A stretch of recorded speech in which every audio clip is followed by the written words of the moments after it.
Bonjour et bienvenue à cette leçon sur la distributivité simple. Alors c'est un principe de calcul mental qu'on utilise depuis longtemps. À la base, il s'appelle le développement dans un premier temps. Alors quand on fait 7 fois 102, c'est assez intuitif. On trouve 714, mais en fait c'est parce qu'on a été habitué très jeune à décomposer les étapes. Donc pourquoi? Parce que quand on fait 7 fois 102, on fait 7 fois 100 plus 7 fois 2, et puis on trouve donc 700 plus 14 égale 714. Mais si on décompose au maximum les étapes, on se dit, bah voilà, 702, c'est du coup 100 plus 2.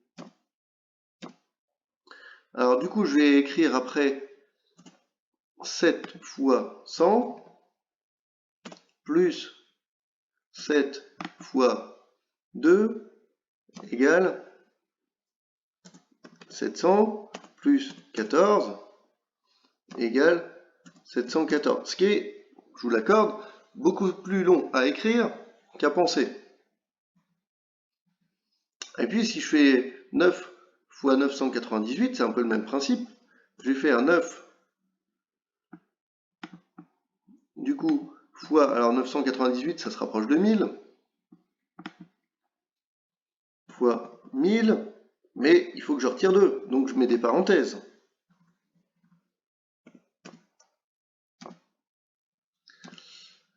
Donc après, pour décomposer, 9 fois 1000 moins 9 fois 2, 9 fois 1000, oh, c'est pas très compliqué, 9000 moins du coup 18 égale 8982, attention retenue.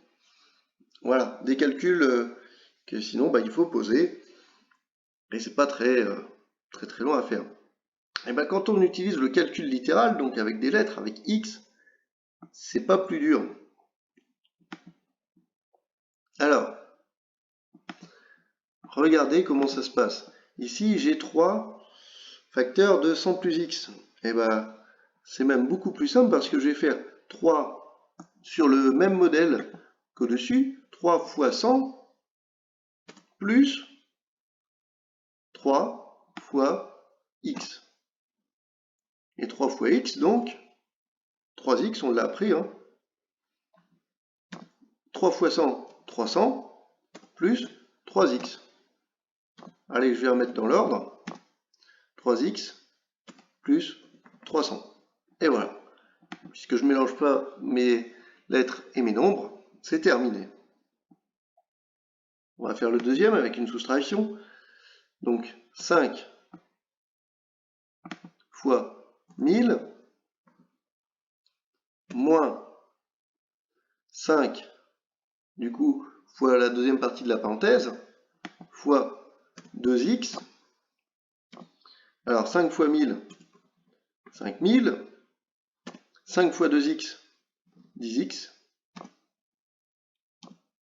Et donc ça me donne moins 10x plus 5000. Et voilà. Et puis il y a le même principe, mais dans l'autre sens, qu'on appelle la factorisation.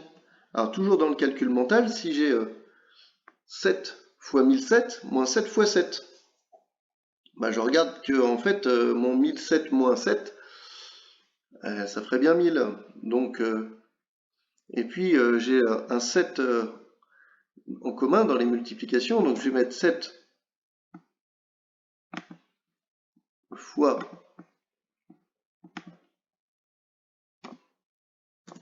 1007 moins 7, et il va me rester 7 fois 1000. Et 7 fois 1000, ça fait 7000. Et c'est beaucoup plus attrayant de faire cette méthode-là que de calculer, de poser 7 fois 1007. Alors là, c'est pareil, et j'ai pas envie de calculer 9 fois 594 ou 9 fois 406. Je pourrais le faire, mais c'est pas le principe. Le principe, c'est d'aller au plus vite.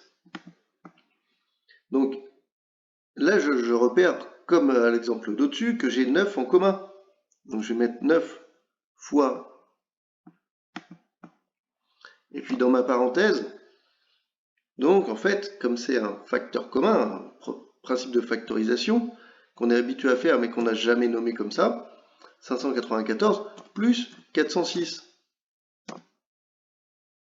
Et puis regardez, tout s'arrange, ça fait 9 fois, alors 594 plus 406, formidable, ça fait 1000, égale 9000. Tout va bien. Ça a été beaucoup plus rapide que de calculer les deux produits proposés au début. Alors là, même principe, en encore plus simple. En fait, quand je lis 3 fois x moins 3 fois 8, je repère qu'il y a un 3 en commun.